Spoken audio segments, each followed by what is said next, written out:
இவர் கொஞ்சம் மனநலம் பாதிக்கப்பட்டவர். கிளாம்பாக்கம் பஸ் ஸ்டாண்ட்ல ஒரு 4 பேர் இவரை பண்ருட்டி வழியா சிதம்பரம் பஸ்ல 4 பேர் ஏத்தி விட்டு லாஸ்ட் சீட்ல உட்கார வச்சு கண்டக்டர் கிட்ட சொல்லிட்டு போறாங்க, பண்ருட்டில இவர் இறக்கி விட்டாங்க 4 ரோட்ல, அதுக்கப்புறம் அவரா வீட்டுக்கு போய் பாருன்னு. அந்த இளைஞருக்கு இருக்கிற மனிதாபிமானம் கூட அந்த கண்டக்டருக்கு இல்லல்ல.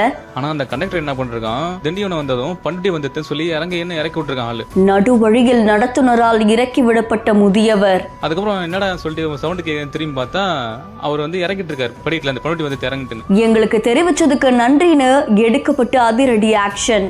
அந்த கண்டக்டர் சண்டை போடலாம் டைம் இல்லை, ஏன்னா அவர் கீழே இறங்கி போயிட்டு இருக்காரு, ரோட்ல எங்கேயாவது போயிட போறாருன்ட்டுன்னு நான் இறங்கி ஓடி போய் அவரை பிடிச்சி கும்பகோணம் பஸ்ல ஏற்றி அதே போல லாஸ்ட் சீட்ல உட்கார வச்சு டிக்கெட் எடுத்து நான் அங்கே கூட்டணும், அந்த பண்ருட்டில இறக்கி விட்டேன். இந்த கண்டக்டர் என்ன பண்ணிருக்கணும், கிளாம்பாக்கத்துல ஏற்றி விடும் போதே அவர்னு சொல்லிருக்கணும், அவர் யாருக்கும் எந்த தொந்தரவும் பண்ணல. இப்போ உட்காந்துட்டு வர மாதிரியே தான் லாஸ்ட் சீட்ல உட்காந்துட்டு அப்படியே சாஞ்சி தூங்கி தான் வந்தாரு. இவர் யாரும் எந்த தொந்தரவும் பண்ணல, பஸ்ஸும் காலி தான் வந்தது. இதை இந்த போக்குவரத்து கழகத்துக்கு தெரியற போல ஷேர் பண்ணி அவன் நாளை பெண்ணை யாரையுமே இந்த மாதிரி இறக்கி விடக்கூடாது. இப்போ அவனை நம்பியெல்லாம் ஏற்றி விட்டு போறாங்க.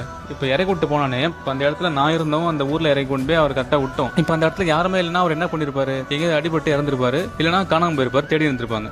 ஒண்ணு நீ அங்கேயே இறக்கி விட்டுருக்கணும், அவரை ஏற்றிக்கூடாது. அதான் யாரும் எந்த தொந்தரவும் பண்ணலையே, அமைதியான உட்காந்து தூங்கி தானே வந்தாரு, எதுக்கு நீ இந்த மாதிரி பண்ணணும்? நாலு பொண்ணு அந்த ஆள் யாரையுமே இறக்கி விட்டு யாருக்கும் எந்த பாதிப்பும் வராம அந்த ஆள் மேல கடும் நடவடிக்கை எடுக்கும்படி இது எல்லாரும் ஷேர் பண்ணுங்க.